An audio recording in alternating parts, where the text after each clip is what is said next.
So I know, here's the thing. I've had a lot of comics on, and it's crazy. Some of these guys, like, they're so good at just busting out bits, and it's like, it's crazy. Like, I'm fascinated by a lot of the people that we work with, and they're just these fucking funny guys and stuff. But I really, really enjoyed getting to do your pod because it wasn't all trauma based, but we had some funny fucking things that we got to talk about. But you get to be like real individuals, and I think that we discovered you have a bona fide lawsuit against Flappers. I'll be there August 11th. Flappers, Friday, August 11th. Come out and see me, Burbank. But you definitely have a bona fide lawsuit against the club I'm going to perform for. At the minimum, you're your really medical there. bill should, You're really there, aren't you? You piece of Friday, shit. August 11th, y'all. I'm in Flappers, Burbank. But you really should look into something. You really should look into that. At the minimum, your medical bill should have been covered. Oh, bro. Come see me Friday at the club that owes Drew Lynch At some the very goddamn least, money. it's a benefit. It's a benefit. I get a lot of those sales. Oh, you should have like a 5% for life Forever, on dude. every ticket I get sold F&B. in I get some perpetuity. F&B now. Iced tea is, that's why they were expensive out there. Bro, you had a so you're from, hang on, let's just go back. You're from Baltimore and you started comedy out there. Yeah, kind of. Officially, yes. Technically, yes. I dabbled. I was 20 and I did a little bit of stand-up at a club. They had a monthly show. I started doing that for like 3 months, I think it was. I would go in and out of the club. Maybe I did 5 or 6 shows. Maybe it was like 2 a month. But then life had already taken a shit for me. Like I was already without parents at 16. My grandmom, who I'm living with when I'm about to start this, she dies. And after that, it was just go to work. So I stopped the pursuit of comedy until I was 27 when I came out here to lean into it then. So you kind of dabbled in I mean, and you must have had a lot of shit to draw on and draw from if you have all this shit happen to you early on in life. I did, but I didn't know at the time how to put that into stand-up. Yeah. Not at 20. I was still trying to figure out what the fuck was really going on in my life. I wasn't ready to put it into... I felt like I was, but I just wasn't ready to really put it into the art form. And here's something you'll appreciate, Drew. I was 20, so this is 1993. Okay, goddamn. That's 30 years now. That's crazy. Is that right? That's crazy. That's right there. Yeah. 30 years. Okay, Jeez. I'm 50. And they were like, we want you to, we're going to pay you to host tonight. And I was like, holy shit, this is like my second time ever doing comedy. This is my first paid hosting gig. They paid me $50. Attaboy. You know what they pay you at the clubs these days still to open? $50 motherfucking dollars. 30 years. Accounting for inflation. No Not way. a dollar. That's right, dude. Not a dollar. People are always like, I want to get into comedy. I'm like, you better do it because you love the shit out of it. Yeah. Did you always know that this is where you were going to end up? End up, no. I always knew it was what I was going to try to do. Interesting. Yes. So and hopefully end up, somewhere. But it was always something I knew. And I knew I wanted to come here, California specifically, not New York, just because I just got tired of that weather on the East Coast. Like, brutal, I'm not a winter person anymore. Me neither. I can play in it. Fuck living in it. Yeah, of course. Nice place to visit. Yeah, don't want to live there. That's why I was in New York for 3 months, and I mean, for me, it's a place to visit, not to live. You're in it. You're in it. You're among it. And I'm climbing through my fucking hatchback of my 1990 Honda Civic with original rims because the doors are frozen. I got tired of that shit. When I drove out here, I threw my ice scraper out in West Texas. We hit West Texas. I was like, fuck this motherfucker. What a symbol. I don't think this motherfucker ever again. It's such a big moment for you, but to everybody else, we're like, what's that guy fucking doing? He's littering this piece of shit. He's littering. I'm like, it's symbolic littering. You don't get it. You had to break into your car every night on the East Coast. Oh, fuck. Baltimore, I heard, is a rugged place to try and grind anything out, dude. Yeah. To try and live. To just live. The city absolutely is. Every crime podcast starts with on the outskirts of Baltimore, like every fucking one. Yeah, it's a lot. It is. There's a lot of bodies of water. All those shows are very, very accurate. Yeah. Are you someone who you end up, like you said you knew you were always going to try stand-up, but you didn't know if you were going to end up there. Are you someone who puts a level of permanence on anything? Do you put finality on what you set out to do? Or are you just like, I'm going to try this and see what goes? Because I think that, to elaborate more on what I'm getting at, when I watch you on stage, you have so many life experiences and you have so many things that in your stories, you just roll with what's going. You either, like, whatever the punch is, you roll with it. And so, you know, I kind of want to know if in your years of not just stand up, but just in life experience, you've gotten to, like, you know, I don't set an expectation on that. I just want to try it and see what happens. Some things I do. Other things I'm very strict and like rigid on. So for example, comedy, 100% we're doing this. Yeah. What things within comedy, for example, like improv, I went all the way through the groundlings into the writing level. Oh, wow. And then after that, I was like, I don't want to do improv. Did you do any, like, the teams, like the Sunday that was the next. The Sunday comedy Yeah. was the next level, and I was not interested Yeah. in being an improver. Interesting. I just wanted to learn how to use those rules, those tools, those muscles to incorporate it into anything I was doing, whether it was because how many times we act and things, and like, just have fun with one, and then you have that skill. You have that skill these days on stage if something goes wrong, you know. So for example, things like that, I'd be like, we make me see where this goes. But now, but comedy was one of those things like, no, this is what the fuck we're doing. Being a father, I did not want to, my daughters. Be one. Yeah, I didn't want to be one at all. And I'm like 30% in. Yeah, you got to My daughter's pick a mother and lane on I, it. we get along.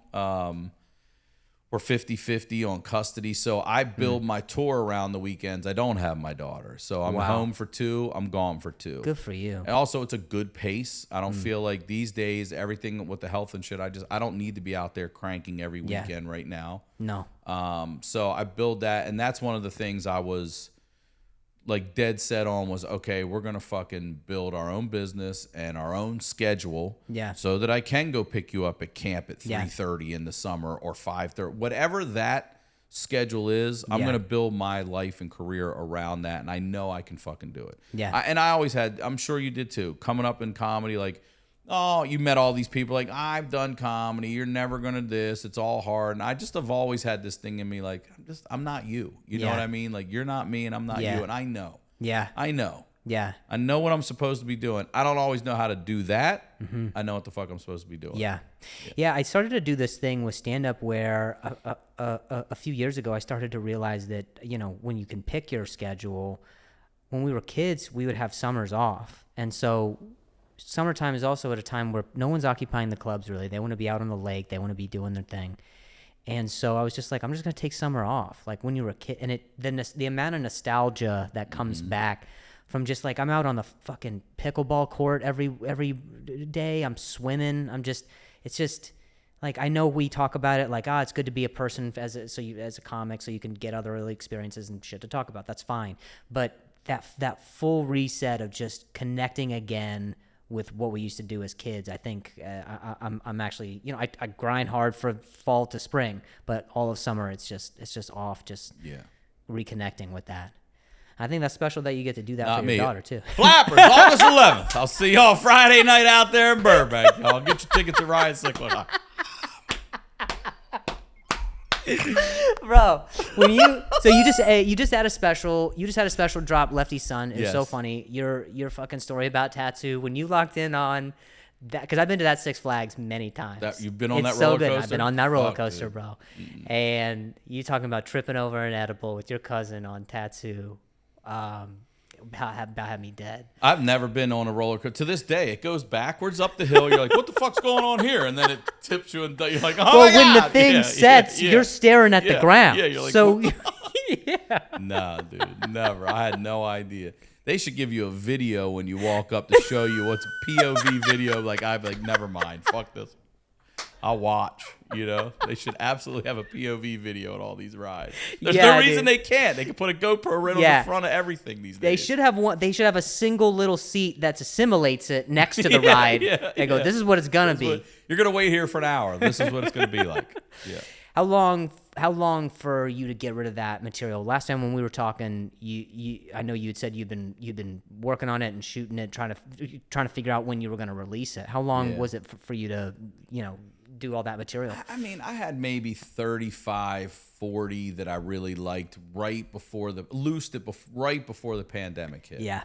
So then I just waited, and then I took that and then tightened that up and expanded on that, and wanted to get rid of that too, because I'd felt like I'd been doing it forever, even though we didn't for 2 years. Yeah. Shot that, released it in December, and everything I'm doing now on stage is nothing I've ever done in any album or special, nothing. In what way? In what way is it different? Well, because I know I want to get into your surgery. I know I want to get into definitely talking about the health scare recently and just being a parent and thinking about dying early and what things you miss out on, and talking a bit about that and how much I really love stand-up too. This is a fun fucking job. When it's great, it's great. You know, I say when it sucks, it sucks. When it's great, it's great. Of course. It's one of the greatest jobs in the world. So I would have missed doing what we do. I really love doing what we do. So I've been talking about things like that. And too, like, you'll know this, Tom Segura and I, we joke a lot about the drivers.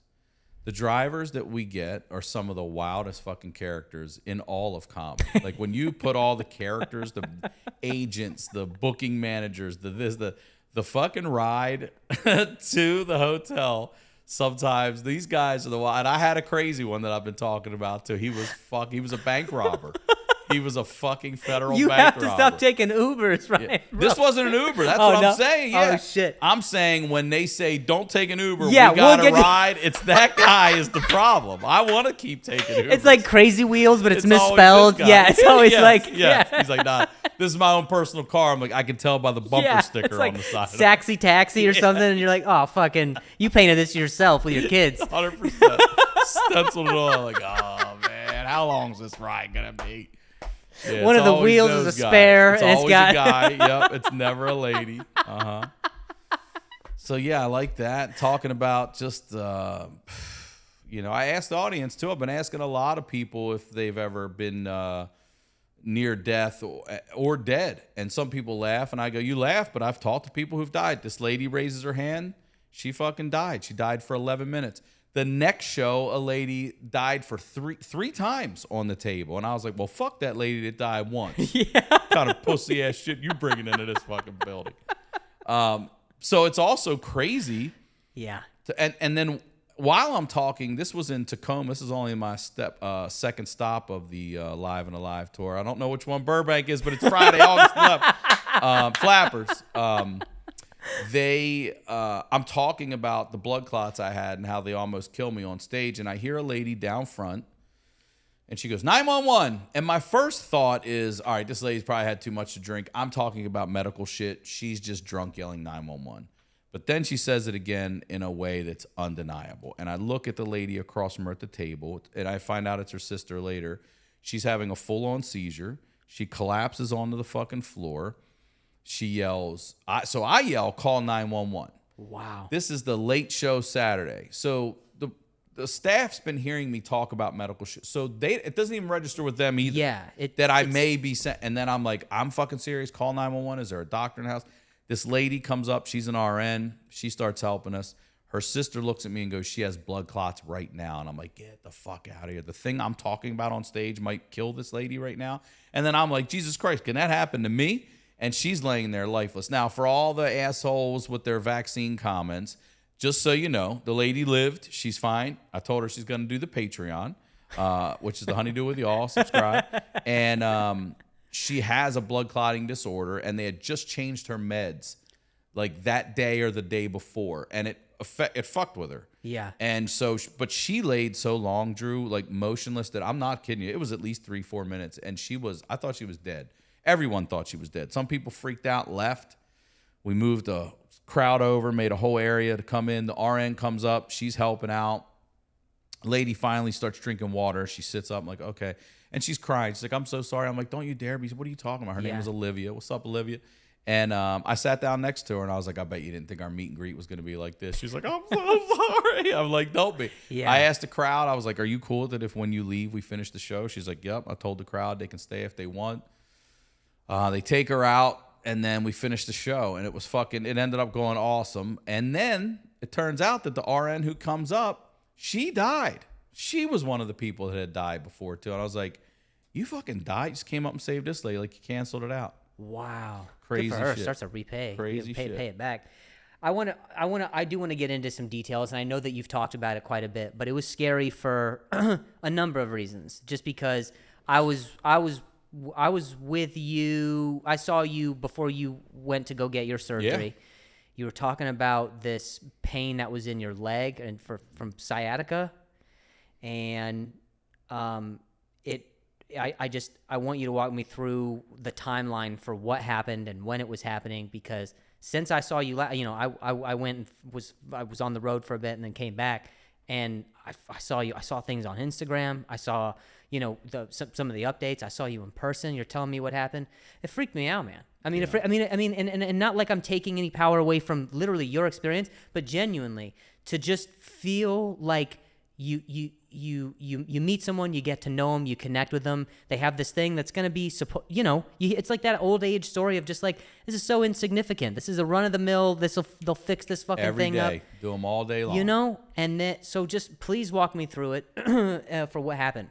So it's an old injury I had from high school back in the day, sports, weight training. We were never taught proper technique. It was just go lift how much you can lift.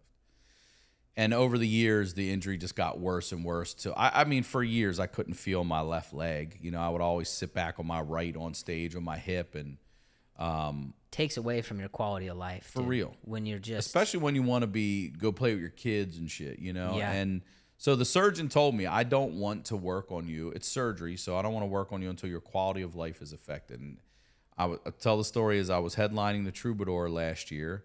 And for the first time, I couldn't feel either of my legs.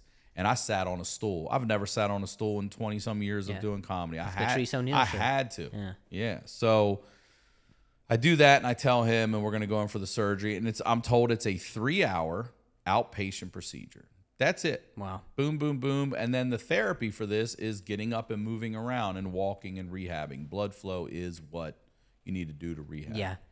But my issue was there was a small tear in the surgical area internally, and it was bleeding. So they brought me back in to stitch it up. Fine. They fix it. Fine. The problem then is I lay still on my back where they're like, you'll be here for a couple days, and then you can get out of here. And for whatever reason, I'm flat on my back. Can you talk? Yeah, I can talk. I'm just flat on my back. I can see. I'm in general population, Gen Pop in there. It's just curtains around me, and it's just mesh curtains at the top. That's all it is. I can see ceiling tiles, and I can hear everything. Yeah. This person over here is in and out with thumb surgery. I'm spending the night, several nights, you know. So I warned them, and my primary care physician has put it all in the pre-op paperwork too, that I have a blood disease called factor V Leiden. It's just a fancy term for basically thick blood. I'm prone to clotting. I just have to keep moving, or you got to put me on blood thinner or something. You cannot let me lay still. I'm a ticking time bomb. Wow. And for whatever reason, it's taken its sweet time to heal, and day 3 turns into 4, turns into 5, 6, and we get all the way up to I don't know what it was, 7, 8, 9, somewhere in there, and I haven't moved. And they tell me that they're going to move me in my own room. I do this little tiny walk on a walker in a circle. They move me up to my room. The lady comes in, and she's like, I need you to do a stairs test. I have stairs going up to my unit, which honestly may have saved my life. And I do the stairs test. And I'm telling her, she's like, how are you feeling? And I'm like, I don't know. I feel weird today. I couldn't put my finger on it. I didn't feel bad. I just felt different, weird. And she goes, you've passed your test. You've successfully passed your test. You can go home. And that's when I collapsed on the bed, and I felt the pain in my chest, and I said, I'm clotting. And she's like, what are you talking about? I was like, this happened to me before. I've warned them I'm clotting. Some doctor runs in. My blood pressure is really, really low. He tells me I might be having a heart attack and clotting. At that point, I black out. That's death for me if I don't wake back up. I don't, you're just in so much pain. I couldn't tell. It was black. And when I wake up, they tell me that my heart, I didn't have a heart attack, but my heart swelled big time. And it's going to be days before that goes down, and I'm going to have to stay there until that happens. I also have massive pulmonary embolisms, which are just fancy names for blood clots, all over them, covering both lungs. I think I have one, P.S. You know what I mean? Like, I'm an idiot. And then they say these next, few hours here are touch and go. You need to make some phone calls. And I was like, holy shit. So I have to call my daughter's mother. I call my business manager. I'm like, dude, the shit we joked about? Well, shit's going down right now. So make sure all my shit's in order. Make sure it goes to my daughter. I have to call her mom. I was like, what the fuck's going on? I'm like, I don't know. I really don't know. Like at this point for her too, she's like, we have 50-50 custody and I'm stuck in this hospital. I'm like, when are you going to leave? I'm like, I don't know. And she's getting frustrated, but I'm getting frustrated because it's not like someone said 30 days. I could have mentally prepared for that. Yeah. I'm being told every day you're going home tomorrow. But every time they test your blood, anything comes back differently, you're not going home tomorrow. And not only that, now you got to fast for 12 hours so you can get a clean blood sample in the morning. And if that thing comes back, so it's always 2 days, 2 more days you're in there. Wow. So every time it was 2 more days. And I just started getting more and more frustrated and angry. And, you're on so many fucking drugs. You don't know what's going on. You don't sleep. The one thing they tell you, too, is you need rest. And every second they come in and boom, it's kicking your bed to wake you up to tell you we know you've been doped up and asleep for fucking 10 minutes, but here's the most important shit you're going to need to know about medication you're going to need to take the rest of your life you never heard about. So listen up. You're like, what? What the fuck are you talking about? And then it's vitals every 3 hours. It's pain meds every 4. It's just bam, bam. Coming in to get your order for food. Like, clean the room. You're never getting the one thing you truly need in there, and that's rest. You're never getting it. Wow. Yeah, so it was almost a full month of me now just laying in a hospital on my back, and now everything shifts from the back surgeries, like, fuck that thing. We need to save your life. Yeah. So I just lay there doing no PT for the back, no massages or anything, so scar tissue and everything's just sitting back there building up. And when I get out, I'm on a walker. I mean, I thought I'll just do laps around the pool at my building. It's just a little oval fucking pool. Yeah. I had to have my neighbor help me on the second lap. I couldn't believe it. I was so exhausted. I sat down and did a podcast. The first thing I did was a Patreon because, people pay for that and I don't want to miss, and that's valuable. Wow. It's called Honeydew with y'all. Subscribe today. And the most epic promotion.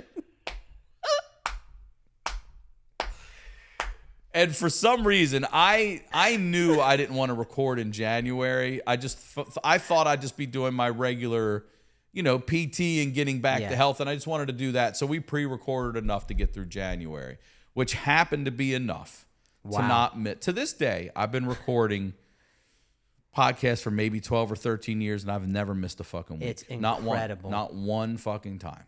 I think it's what saved your life. And I think that if you had you I was missed in there one, making notes on that and the special. My buddy Sam is editing the special, and I was like, you're about to get the easiest notes pass you ever fucking got. In the end, I just almost died, and I'm not going to be like, let's see what it looks like from that angle. Fuck that angle. Okay, just cut this thing and put it up.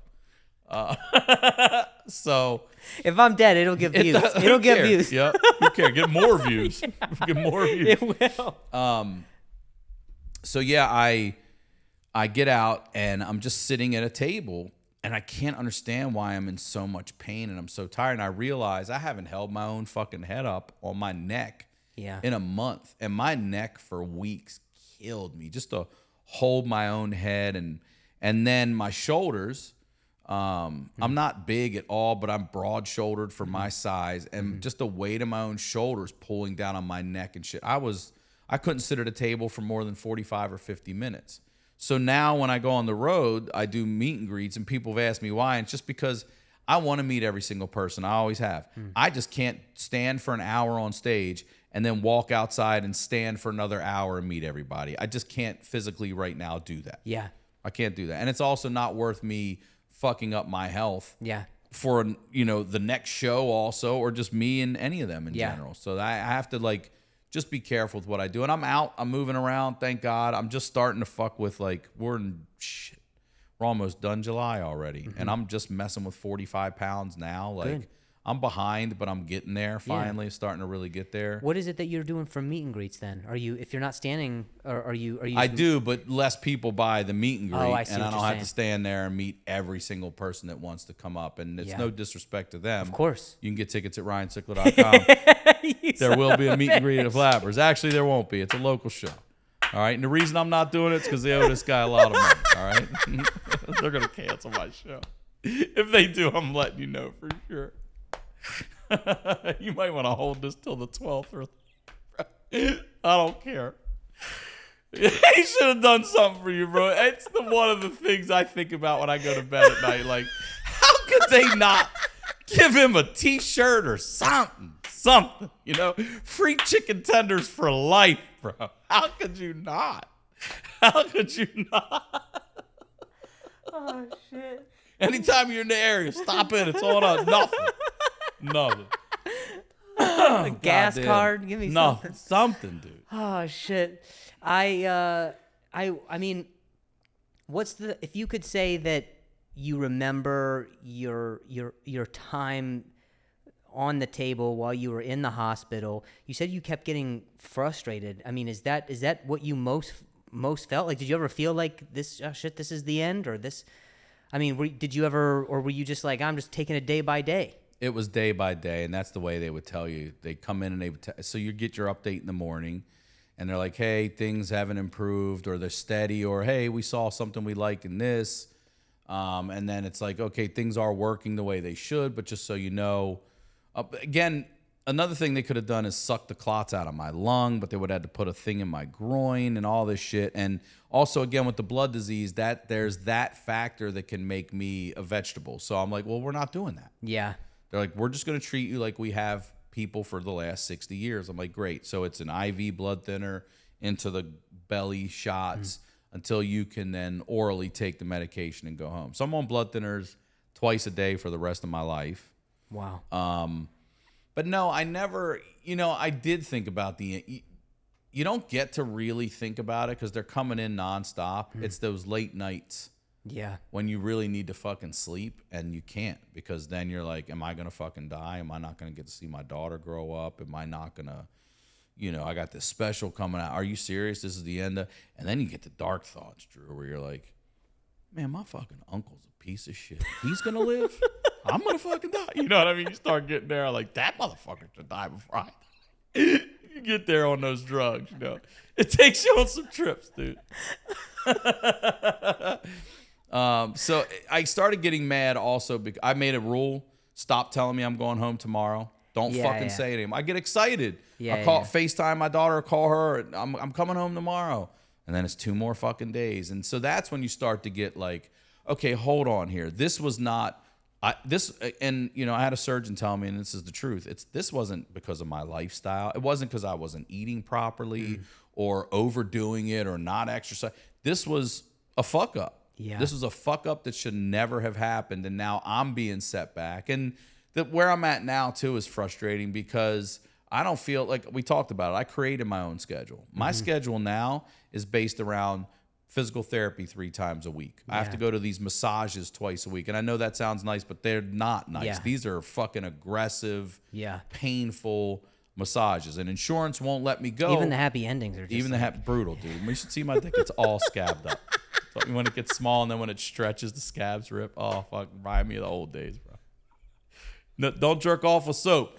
But do come see me on tour. Flappers, August 11th, Friday. Get your tickets at ryansickler.com. And you just start Don't jerk off with soap. Soap, bro. Soap did it to me back down in the as the title, please. I used to do it with soap, and then it would rip the skin, and then I'd get a boner, and the skin would stretch. I'm like, oh my god. That Selsun Blue for dandruff. I'll never did Selsun Blue, bro. Selsun Blue. I should have Selsun Blue the damn thing, though. It's ridiculous. That's for all you young guys out there still fucking around with shit. Don't mess with soap. Leave soap alone. It'll tear your skin right off, bro. Tear your skin right off. So you're the massages, the physical therapy my that life you have to is go not on. mine right now. Yeah. It is well, physical therapy can only do these times. Like, God damn it. Yeah.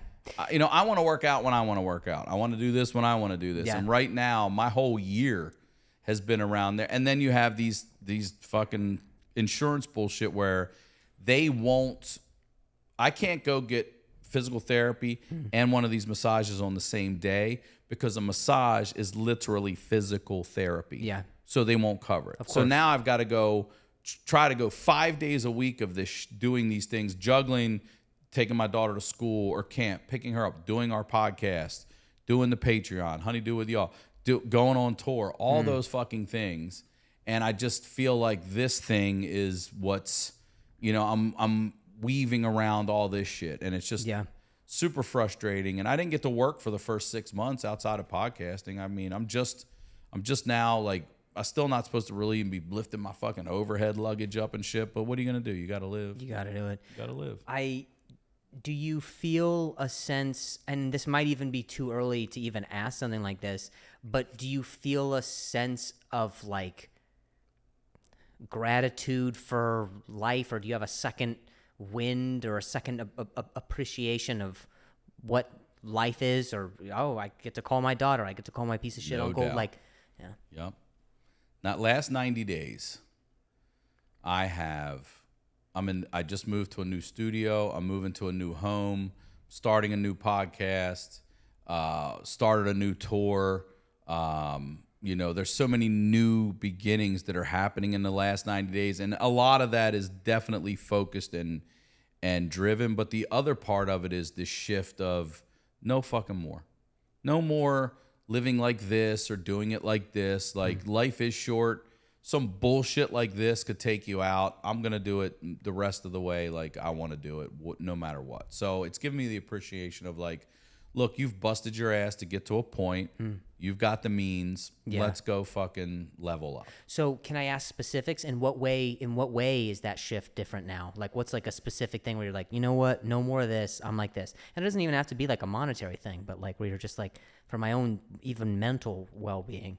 Yeah, I'm like you say, I'm pretty like right here. I'm pretty easygoing. I don't long for palatial mansions or Porsches or fucking things like that. I don't come from that. And even if I did, the trauma I experienced losing my dad at 16, it wouldn't have mattered if we had 30 cars and 2 mansions. It wouldn't. None of it. None of that would have mattered. So I don't come from that. I come from more these days of like, hey, if a club don't want to give me a good offer, fuck them. Yeah. I'm going to stay home with my kid. There really is some power in no, you know? And we go so long what we're doing, fielding yeses all the time. Yep. And it's just, you put out that energy for so long that, when you start to say no to some shit, like there's like an equilibrium shift in the universe where it's like, oh, wow, like this is different. And it's all of a sudden you're able to retain more of your energy and that's it. More peace. And I'm enjoying it more because now I'm not out there doing something, and not just on the road, anything where I'm like, I don't want to be fucking doing this. I'm doing it for the check, or I'm doing it for the this. No more. Yeah. No more of that. And also just like, let's step it up a little bit. I don't want to take my foot off the gas. I think I want to lean into it, Yeah. I call the tour the Live and Alive tour all because of that shit, I love that. And I'm just talking about what happened to me out there. How much of what you're talking about on stage is this? Maybe the first 10, 12 minutes of it, yeah. Yeah, and it's certainly not done. I'm sure you're like... No. And there's so many people who've heard it on the podcast, but so many people who come live haven't. Yeah. And then you start asking, like, is anybody in here going through something like that? And next thing you know, that room starts opening up. Like, the one lady I told you that died... 3 times, a drunk tractor trailer driver came across the center line and hit her head on, no brakes or anything. And I'm like, how the fuck are you here? You know what I mean? Yeah. And it's also perspective for me, because after I hear this shit, I'm like, I'm over here bitching about my pussy ass lungs. You know what I mean? What the fuck is my problem? I failed a stairs test. Yeah, for real. A guy at the Comedy Store one night got shot 9 times, showed us all the holes. I was like, Jesus Christ. I'm going to 50 Cent over here. How do you have that much torso, bro? Shut the fuck up. Yeah, 9 times. You have more shots than you had clots. For real, dude. That's crazy, bro. Now, when you defer that sort of, like, when you defer to the audience and what you're asking, like, are you are you comfortable learning about like what it is that they're, you know what I mean? Like what, like, cause there's a certain part of us as comedians to always feel like we're driving the car and we're in control of what's happening with the show. Does it ever get out of control when you're talking to people about this kind of stuff, or you're just kind of like, you know better than that. Every now and then somebody loves to reach over and grab that wheel, Drew. You know what I mean? Just rip you right off the motherfucking road. You know for sure that happens. Yeah, for sure. Yep, it definitely happens, man. You just have to be at such a different place in your life to be able to be like, this is my experience with death, and I want to know about yours, and I want to learn from it. And here's the thing, you know, not everyone is, of course, but most people are scared to die. Yeah. Especially too early. Yeah. They're here for something bigger, or there's more they want to do. And so when you start talking to them and you let them know that you're there and you fear that and you're vulnerable, and they open up and they feel that. There's an energy in the room where we're all like, especially with the lady that almost literally died right in front of us. Everybody's like, man, life is that fucking fragile. It really could be over that fucking quick. Yeah. So it creates almost like a bond in that room, like a trust. Yeah. And after that, we go wherever we want, and everybody's sort of this unit. Kind of feels and we're closer. all That's what I would imagine. Yeah. You know, I was like, my instinct, I wanted to ask if it ever felt like the show got off the rails, but my instinct says it's almost like, no, that's kind of a tool that you use to, not a tool, but that's a centerpiece that brings everybody kind of closer. Yeah, you know? And then you got a guy who was like, I almost got stabbed by a screwdriver, and everybody's like, go fuck yourself. Yeah, that's not what what he got hit by a tractor trailer. You almost got, he's like, yeah, but it would have been deadly. We're like, shut the fuck up. But it missed. Yeah. It didn't even fucking poke swiped? a hole in your shirt. Shut up. Yeah. That's that kind of dumbness. Yeah, that's pedestrian in Baltimore. Yeah, that's nothing. That's a hello. Yeah. Was it a Phillips? Oh, don't even. Yeah, dude, he wasn't trying to hurt you. He's just trying to mark you. Yeah. What's your process for, what has always been your process for writing, and is it different now because of this experience? My process has always been, I mean, most of it comes from life experience. You know, I'll write something down or something that happened, but always seeing something, feeling something, being a smart ass. I'll put the idea, the genesis of something down, and then I'll go back and I'll listen to that idea, and I'll write a loose outline, and then I'll sort of formulate, like I write in the sense of almost like Mad Libs. Interesting. Create that structure and then substitute different adjectives and nouns and adverbs here and there, and see what those words do. And then I'll also, one of the things I started doing a long time ago, and then I heard Chris Rock say he did this, and this was so long ago that it made me excited to hear I did something that one of the geniuses of comedy does. And I started taking whatever I was doing at the time that I thought was my strongest as my closer, I started opening with it. Yeah. And trying to outright that. Yeah. So that I'm leveling up and stacking up that way. Yeah. I've been taking the set and sort of rearranging how I want to do it each night right now. I feel like I've got a lot of the right pieces. I still want another maybe 15 or so to really tighten up, and then, you know, start littering this material with more joke. Yeah. I'd sort of develop a lot of it on stage too. Yeah. You know. Yeah, that's what because what I've noticed every time I've seen you perform, I've seen it in your special with Lefty's son. Everything you do, it comes from a place of sincere honesty. It comes from like this. This is just honest, and of course that's such an obvious component to what we do. But I think that I connect, and I think a lot of people connect to when you're telling a lot of these stories, that they connect with. I buy this. I buy that this is coming from this person, and I feed off of this sincerity, and it doesn't feel fabricated for the purposes of you know, inflating a joke for other reasons. So has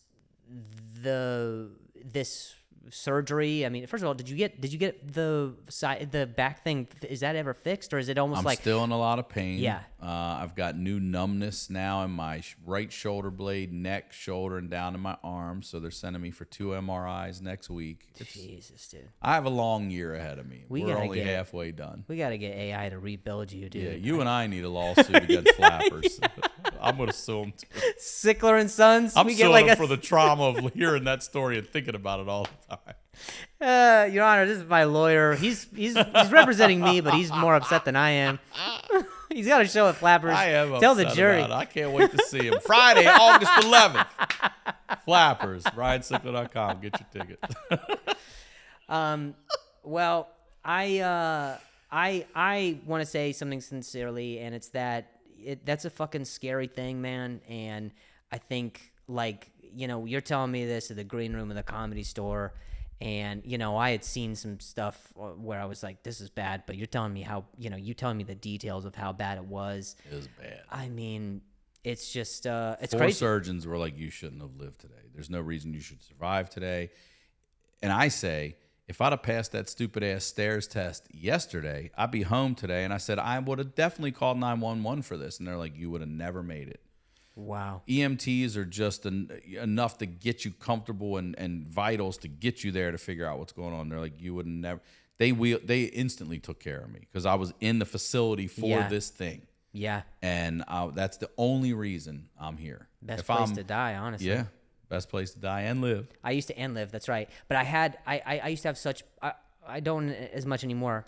But I used to have such bad anxiety that I would always be aware of where a hospital was on my phone, and I would always drive in the right lane. But I got the impatience of somebody who was in the left lane, so I'd be fucking going 80 and getting mad at people who were in the right lane. But I'd always be in the right lane so I could exit, or so I could exit early. You know what I mean? I'd text people my coordinates and text people where I am, my street signs and shit like that. Get on the phone with somebody. Not that, you know, I just. It's something about like the time difference between being near in a hospital. Somehow I was able to just justify somehow being like, well, if I'm at least close to a hospital somewhere, I could be okay. You got a better shot. Yeah. You definitely have a better shot. I guess. Sure. You for sure have a better shot. I guess, but I know that, you know, I relate so much to at least the before and after of a pivotal event in your life, and that's why, you know, I wanted to talk to you about it, and I connect to it just because walking through the emotions of being like, I'm in the hospital, I'm not sure what's gonna happen, I don't know what's going on, I got someone telling me one other thing's happening, this people, things are gonna be different, things are this way, it's gonna be this, it's you know, it's fucking, it makes you feel so insecure and unstable. Here's the other thing I want to say to anybody out there for real is one of the things that actually did save my life is I'm a very informed patient.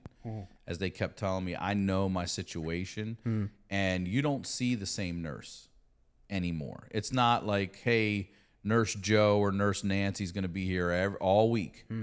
They're coming in from Pomona, Pacoima, Valencia. They're just day hires coming in to do the job. So they're not familiar with your meds and, you know, this person over here needed this and, oh, I got confused. They're human, you know. So know your history. If you don't talk to your fucking family, you better figure out a way to find out if it's cancer, if it's blood, if it's what. But knowing the history of what's going on in your genetics is a big thing that can absolutely help you. Wow. That is a big deal.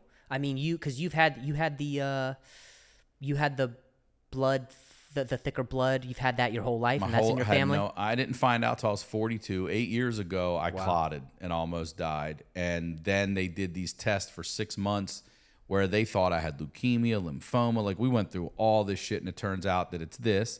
And not only is it this, it's genetic. So then I have to call my mom and brothers, tell them all to get tested.